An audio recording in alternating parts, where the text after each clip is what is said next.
Alright, today we are going to take the time to build a pistol animation. Should be pretty easy and simple to do. First thing we want to do is go on over to gamedevhq.com, filebase.gamedevhq.com, and let's look at our 9mm pistol. Let's drop that in, and let's go ahead and create a empty parent game object above it called Beretta Position. And I can use that to kind of rotate the gun without affecting the size and parameters of the Beretta, and not to deal with the anchors. Let's go ahead and create a Beretta script that's blank, and we're also going to create an animation called Fire Beretta. And we're going to attach that to the main Beretta, and then we're going to go on over to our animation tab. And what we want to do is kind of record the kickback, the jump that the gun's going to make when it's fired. So when we do fire it, we're just going to tilt it back just a little bit. We're going to go to the curves panel and adjust the curve so it's a less of an ease and it's a sharper movement. I also want to go ahead and grab the top slide, and I want to be able to animate that top slide. So I'm going to go to the Beretta top, add a keyframe, and after you fire the weapon, I'm going to add another keyframe to where it stops, and I'm just going to move the slide on that Beretta top back and play it back and take a look, and it looks pretty dang good. Next, we're going to go over and get some muzzle flashes. We got 2 of them over at Filebase that you can go ahead and grab along with the smoke, and we're going to drag those particles in. Now right now they're set to loop and play on awake, so we're going to end up turning those off, and we're going to reposition this flash, this side angle muzzle flash, so it's centered on directly in front of the gun.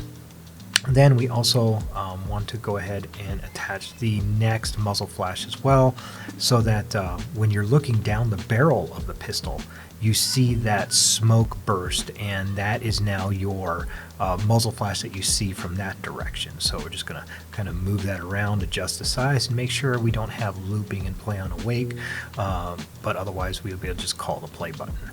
Finally, we also want to add in some smoke. So we're going to add in smoke particle. We're going to change this from rate over time to burst, and we're going to change the gravity to a little bit lower so it just leaves like a puff of smoke.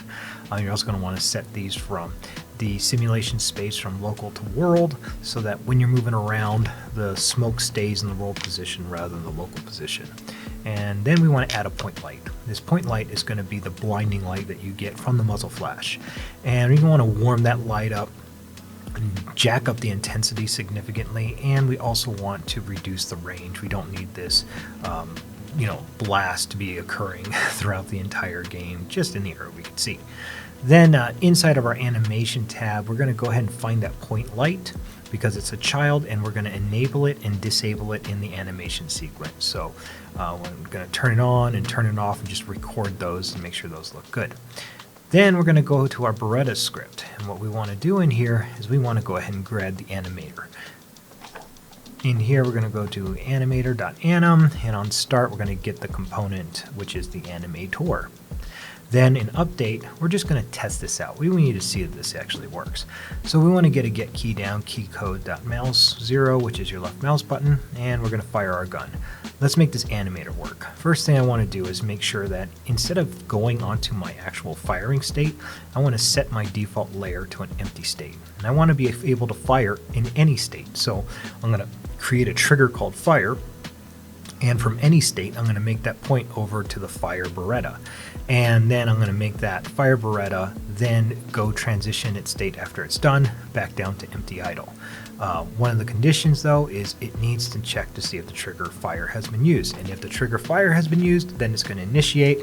I also want to get rid of all the transition durations. I want it to be a hard cut between all the animations.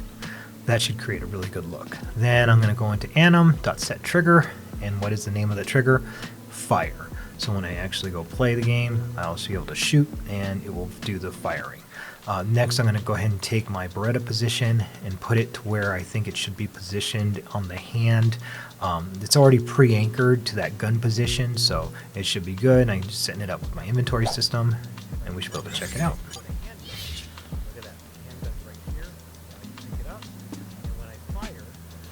That looks good. Like I can actually see the light, but we need to add more. We want our script to control the particles, the muzzle flash and the smoke.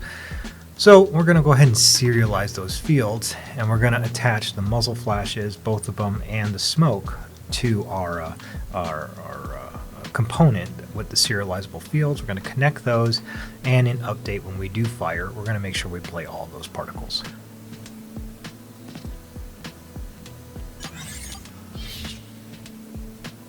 Now that looks even better, but we're not quite there. We're missing audio, we're missing camera shake.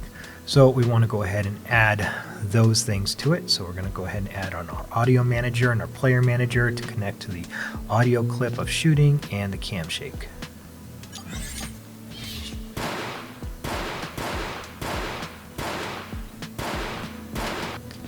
Excellent. Next thing you want to do is we usually separate the raycast. So I have a script called raycast weapon, and I'm going to go to my Beretta script, and I want to use an event. So I'm going to use Unity events, and I'm going to create a Unity event, and then I'm going to, in my inspector, connect raycasting to my Beretta, and I'm going to make sure I do the raycast script. So when I fire, I'm going to make sure I invoke this Unity event, and I'm going to do the raycast script. So now I should be able to pass damage along.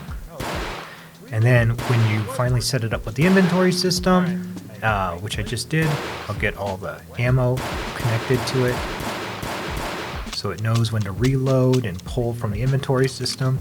And because we have this working, we can go ahead and pick up ammo over here, and we can even attack enemies now with the raycast.